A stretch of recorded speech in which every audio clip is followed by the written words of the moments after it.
Chapter 21. The mark appears. He screamed, woke in a sweat for real this time.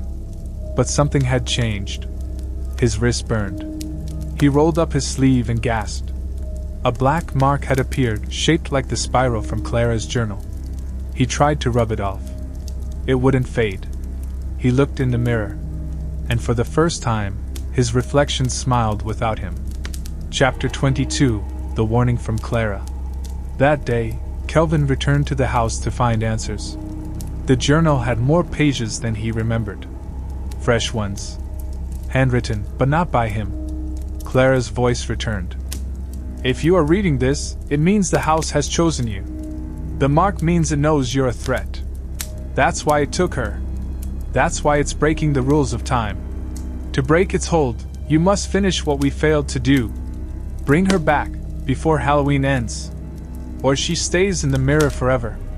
Kelvin closed the book. It was October 31st. And the clock was ticking. Chapter 23. The Spiral Door. The mark on Kelvin's wrist burned hotter with each hour that passed. He traced the spiral from Clara's journal over and over again, until he realized it wasn't just a symbol. It was a key. That night, he returned to the basement and approached the ritual room again. Only this time, he walked the spiral carved into the ground, step by step, just as the drawing had shown. The walls pulsed. The floor shifted. And then, a section of the stone wall cracked, splitting open like a mouth. A door had appeared. Beyond it, nothing but pitch black space and the faint sound of a girl crying. He stepped inside. Chapter 24. The Endless Hallway. The hallway stretched into forever. No lights. No end. But when Kelvin turned to look behind him, the door was gone. Only the spiral remained, faintly glowing beneath his feet. Each step echoed too long, like he was walking across a void. Whispers slithered from the walls. Turn around, go back, she's ours now. He didn't listen. Instead, he reached into his backpack and pulled out the only thing that felt real, Elizabeth's hat.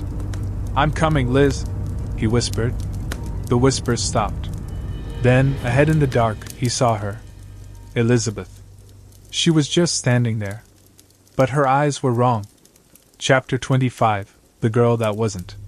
Kelvin ran to her. Elizabeth! He called. She turned slowly. Too slowly.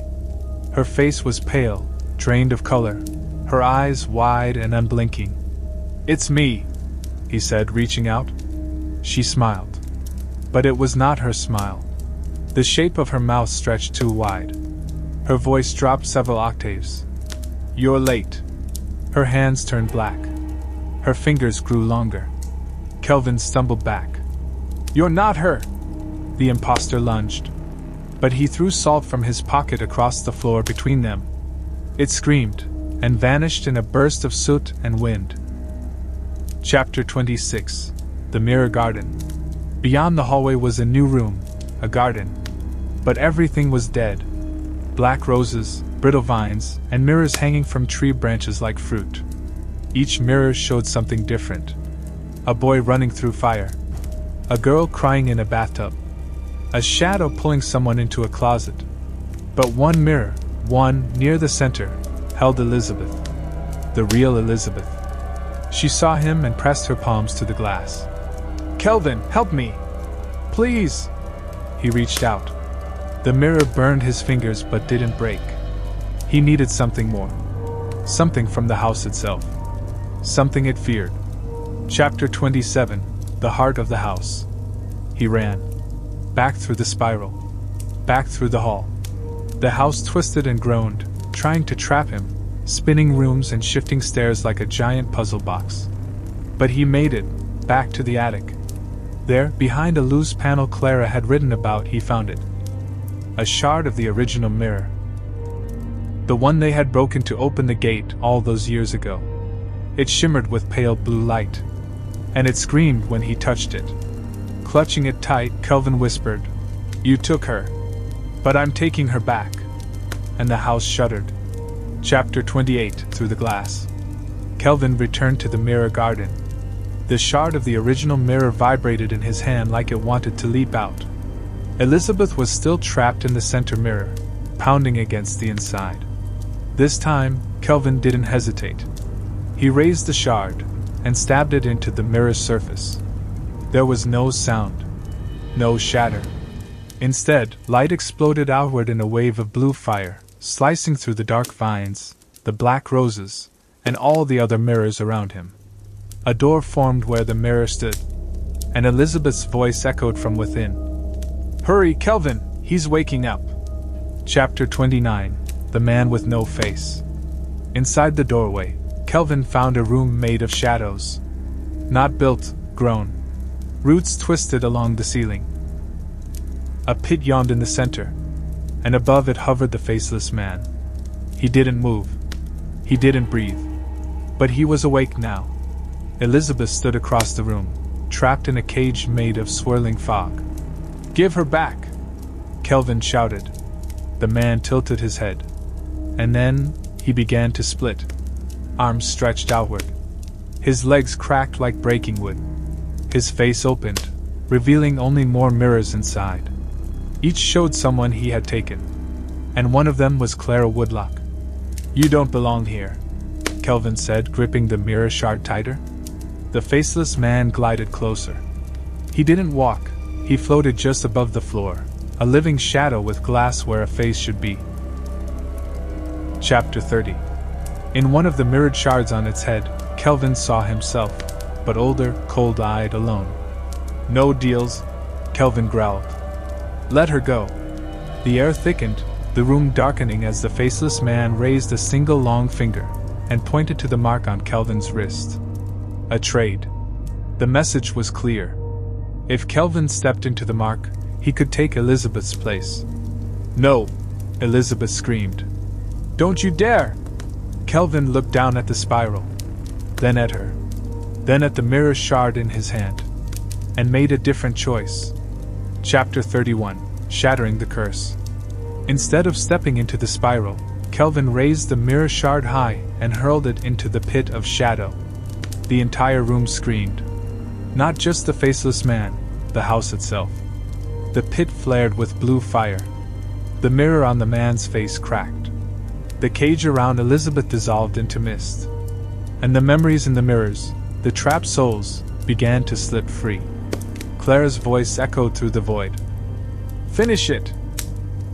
Kelvin pulled Elizabeth to him and ran for the door as the faceless man collapsed, turning to smoke and broken glass.